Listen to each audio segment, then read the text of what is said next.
Get out. సకల బుద్ధుందా నీకు? అసలు ఏం చేస్తున్నావో అర్థమవుతోందా?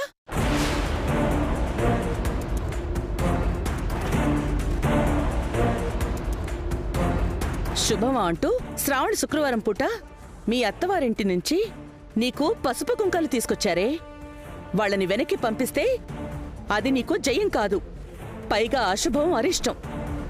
అమ్మా, ఇది నా లైఫ్. డెసిషన్ తీసుకునే రైట్ నాకుంది. నువ్వు మధ్యలో ఇన్వాల్వ్ అవ్వకు. నోరుమొయ్యి. మాట్లాడితే అర్థం ఉండాలి.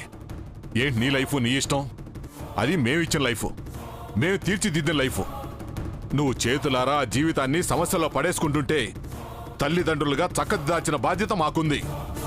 నానా, నా లైఫ్కి సంబంధించి ఏది మంచో, ఏది చెడో, ఏది కరెక్టో, ఏది రాంగో నాకు తెలుసు.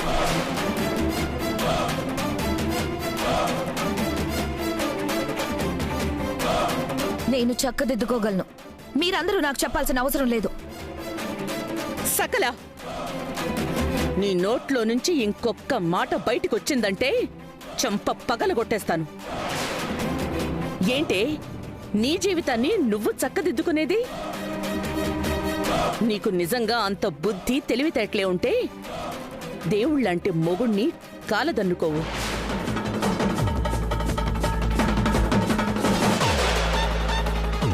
బంగారం లాంటి కాపురాన్ని సమస్యల్లో పడేసుకోవు. అమ్మా! అక్క, ఒక్క నిమిషం.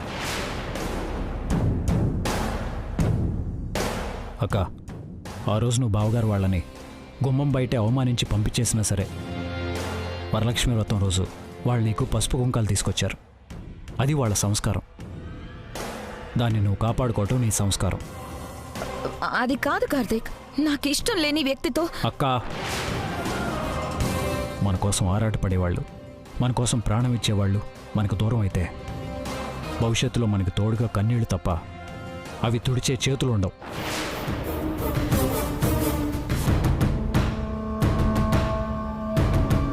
పల్లవి దూరం అయ్యి నేను ఆ పరిస్థితుల్లోనే ఉన్నాను.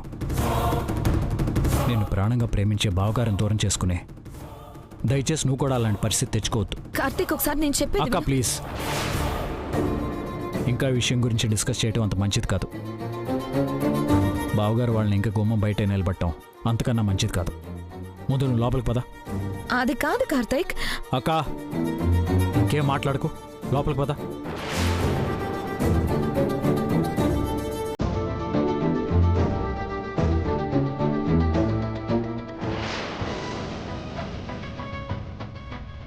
బావా, మీరు రండి.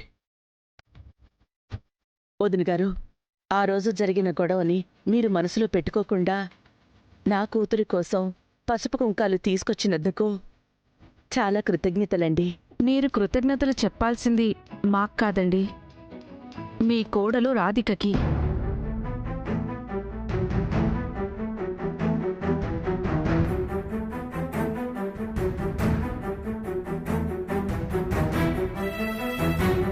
మా కోడలు రాధికక? అవునొదిన గారు, మేము వరలక్ష్మి వ్రతం రోజు మీ అమ్మాయికిలా సారె తీసుకురావడానికి కారణం మీ కోడలు రాధికే.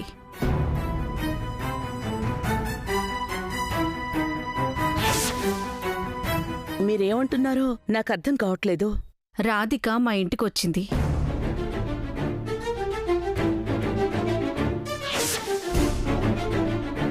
అన్నయ్య, సకల వదిన చాలా మంచిది. కాకపోతే బాగా విలాసవంతమైన జీవితం గడపాలన్నది తన ఆలోచన. అందుకే మీకు విడాకులిచ్చి బంధం తెంచుకోవాలనుకుంటుంది.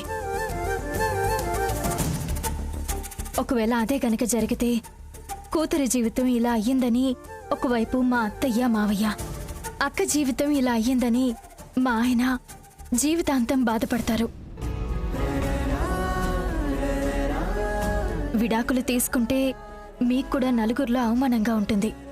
అందుకని మీరు పెద్ద మనసుతో ఒక మెట్టు దిగితే మీ బంధాన్ని నిలబెట్టడానికి అందరం కలిసి ప్రయత్నం చేద్దాం. అప్పుడు అక్కడ మీ కుటుంబం, అక్కడ మా కుటుంబం అందరం సంతోషంగా ఉంటాం.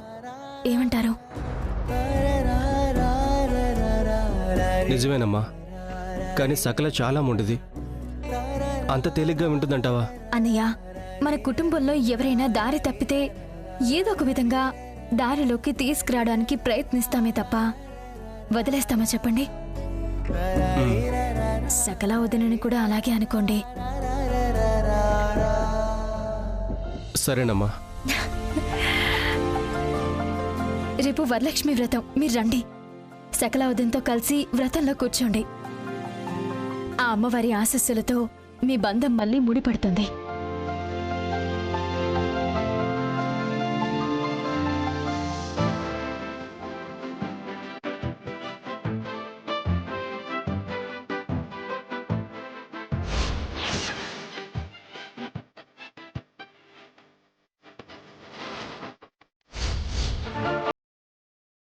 నన్ను నా భార్యని కలపాలనే రాధిక సంకల్పం మాకు బాగా నచ్చింది.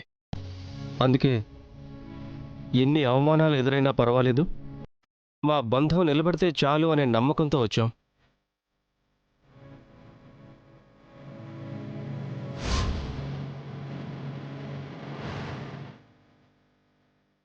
రాధిక, నీకెలా కృతజ్ఞతలు చెప్పాలో అర్థం కావడం లేదమ్మా. వయసులో చిన్నదానివైపోయా, లేదంటే 2 చేతులెత్తి దండం పెట్టుండే. అయ్యో అత్తయ్య, ప్లీజ్. అమ్మా రాధిక, మా కూతురు కాపురాన్ని ఎలా చక్కదిద్దుకోవాలో అర్థం కాక మేము చాలా నలిగిపోతున్నాం. అందుకోసం నువ్వు ఒక అడుగు ముందుకు వేశావు.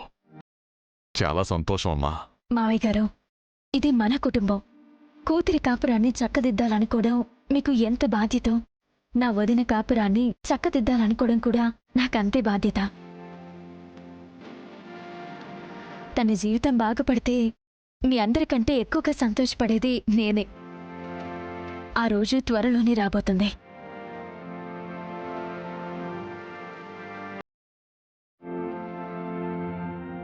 రాధిక, నిజంగా చాలా మంచి పని చేశావు.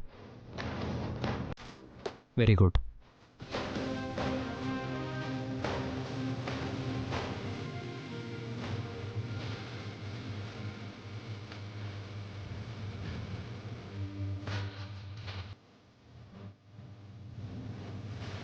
రాధిక, ఇదంతా నీ పనా? చెప్తానుండు.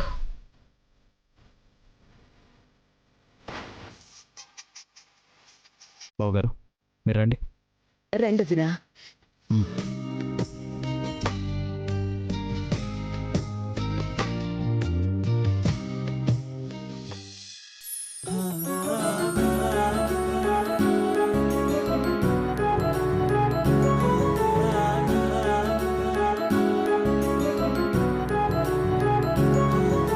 ఈ డ్రెస్ నీకు చాలా బాగుంది తెలుసా? నాకు కూడా చాలా బాగా నచ్చింది ఆంటీ. మా అమ్మమ్మ నాకు నచ్చిన డ్రెస్ తీసుకుంటుంది తెలుసా? So cute. అచ్చం ప్రిన్సెస్ లా ఉన్నావు. వరలక్ష్మి వ్రతం పండగ కళ్ళంతా నీలోనే కనిపిస్తుంది. Thank you aunty. సరే, వెళ్ళి దండం పెట్టుకో.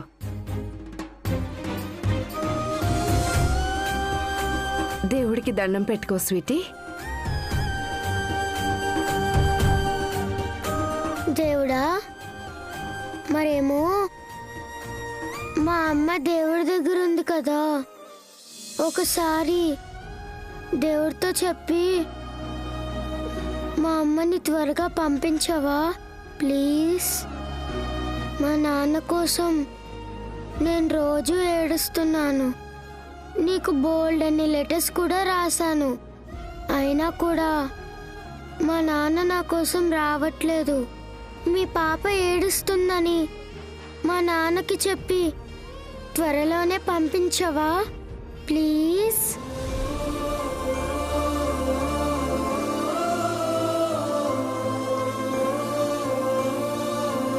అమ్మ స్వీటీ,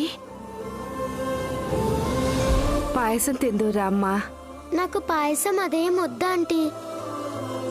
మనం డ్రాయింగ్ టీచర్ దగ్గరికి వెళ్దాం. డ్రాయింగ్ టీచర్ వాళ్ళ ఇంటికా? ఎందుకు? నన్ను మా అమ్మమ్మని పూజకి రమ్మని నిన్న షాపింగ్ మాల్లో డ్రాయింగ్ టీచర్ చెప్పారు. మరేమో అమ్మమ్మ ఊరెళ్ళింది. నేను కూడా వెళ్ళకపోతే పిలిచినా రాలేదు, పొగరు అనుకుంటారు కదా. నాకు మాట వచ్చేస్తుంది కదా, అందుకే వెళ్దాం పద. లేదమ్మా, మీ అమ్మమ్మ గారికి తెలియకుండా వెళ్తే ఆవిడ చాలా కోప్పడతారు. వద్దమ్మా. అయ్యో ఏం కాదంటీ, నేను మా అమ్మమ్మకు చెప్తాను. మీరేం భయపడకండి, వెళ్దాం పదండి. వద్దమ్మా, అలా వెళ్ళకూడదు. Please aunty please. Drawing teacher నా కోసం వెయిట్ చేస్తూ ఉంటుంది. నేను వెళ్ళకపోతే ఫీల్ అవుతుంది. నన్ను తీసుకెళ్ళండి ఆంటీ, ప్లీజ్ ఆంటీ ప్లీజ్. వెళ్దాం పదండి ఆంటీ. మా మంచి స్వీటీ కదా, చెప్పిన మాట వినాలమ్మా, మారం చేయకూడదమ్మా. లేదా ఆంటీ, నన్ను తీసుకెళ్ళకపోతే నేను ఏడుస్తాను. అది కాదమ్మా. నేను వినను. నన్ను తీసుకెళ్తేనే నేను మీ మాట వింటాను.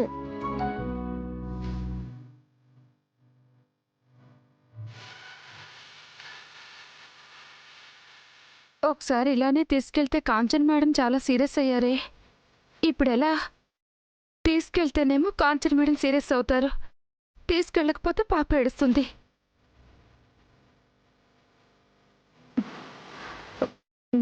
ఎలాగో మేడం ఊళ్ళో లేరు కాబట్టి ఆవిడొచ్చేలోపు పాపను తీసుకెళ్ళి వచ్చేస్తాను.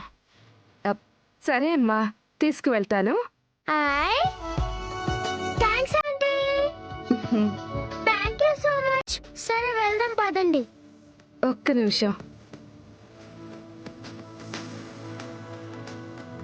దేవుడా, పండగ పూట పాపని ఏడిపించకూడదని తీసుకెళ్తున్నాను, కానీ కాంచన మేడంకి తెలిస్తే ఏమవుతుందోనని భయంగా ఉంది. ఎలాంటి సమస్య రాకుండా నువ్వే కాపాడు తండ్రి. ఆంటీ పదండి, పూజ స్టార్ట్ అయిపోయి ఉంటుంది. పద.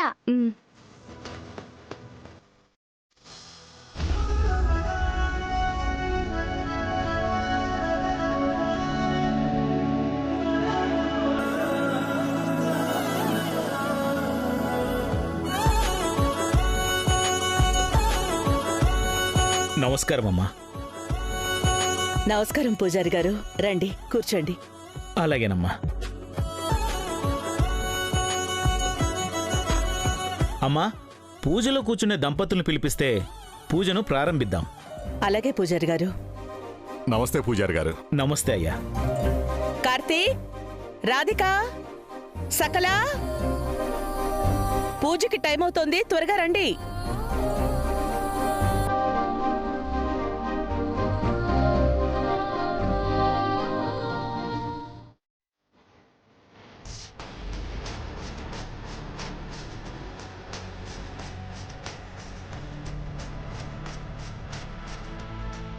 కార్తీక్, ఒక్కడివి వచ్చావేంటి? రాధికేది? తెలీదమ్మా. అదేం సమాధానం రా, నువ్వు నీ రూమ్లోంచి కదా వస్తున్నావు, మరేదో పక్క రాష్ట్రం నుంచి ఇప్పుడే వస్తున్నట్టు తెలియదంటావేంట్రా? నేను వేరే రూమ్లో రెడీ అయి వచ్చానన్న. రాధిక మా రూమ్లో రెడీ అవుతున్నట్టుంది. అమ్మా రాధిక, రాధిక.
మీరు నన్ను అలా కన్నార్పకుండా చూస్తుంటే నాకు సిగ్గేస్తుందండి. నేను నిన్న అలా చూసింది మైమర్చిపోయి కాదు, ఒక ఆశ్చర్యంతో. ఆశ్చర్యం ఏంటి? నిన్న షాపింగ్ మాల్లో ఈ చీరను చూసి ఈ చీర పల్లవికి చాలా బాగుంటుంది అనుకున్నాను. మరి ఆ చీర నీ దగ్గరికి ఎలా వచ్చిందో అర్థం కాక ఆశ్చర్యం వేసింది. లక్కీ డిప్లో వచ్చింది. లక్కీ డిప్పా? లక్కీ డిప్ ఏంటి? నిన్న షాపింగ్ మాల్లో స్వీటీ పేరు మీద మీరు కూపన్ రాశారు కదా.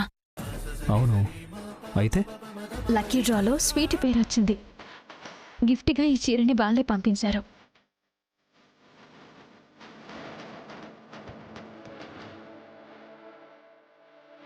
ఏమండి, ఇది నిజంగా అద్భుతం కదా.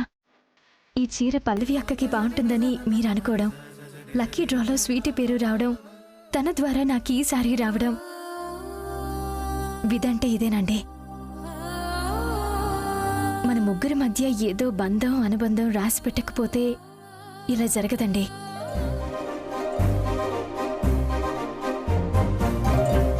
ఏమండి, మీ మనసుకి నచ్చిన చీర ఒక వరంలా నా ఒంటి మీదకొచ్చింది. దీని ద్వారా త్వరలోనే మీ మనసుకి నేను నచ్చుతాననే బలమైన నమ్మకం ఉంది. సకలా, సకలా, ఎన్నిసార్లు పిలవాలి? త్వరగా రా. బా ఏంటమ్మా నీ గోలా?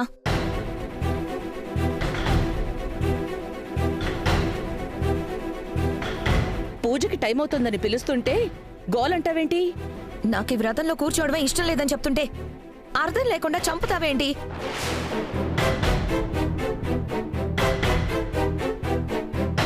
వదిన గారు, ఇది ఆడవాళ్ల పండుగ. మీరు వ్రతంలో కూర్చోకపోతే ఎలా చెప్పండి? మీరు అన్నయ్య గారి పక్కన పూజలో కూర్చోవాలి. మీ కాపురం నిండు నూరేళ్లు చల్లగా ఉండాలి. వెళ్ళండి, వెళ్ళి. ఓ వెళ్ళండి వదిన గారు. అయ్యో వెళ్ళండి త్వరగా. హేయ్, నువ్వు నోరు మూసుకొనుండు. అక్క, అందరూ ఉన్నారు, ఇలా ప్రవర్తించి పరువు పోగొట్టుకోవడం మంచిది కాదు. త్వరగా వెళ్ళి ఆ పువ్వులు ఏదో తీసుకురా. అది కాదు కార్తీక్. అక్క, ఆల్రెడీ చెప్పాను కదా, ఎందుకు మళ్ళీ ఇలా మొండిగా ప్రవర్తిస్తావు? ముందు నువ్వు వెళ్ళు. మీ పక్కన పూజలో ఎప్పుడెప్పుడు కూర్చోవాలా అని అన్నయ్య గారు ఎదురు చూస్తూ ఉంటారు. వెళ్ళండి, వెళ్ళండి వదిన గారు. వెళ్ళి త్వరగా పూలు తీసుకురండి. చెప్తాను సంగతి.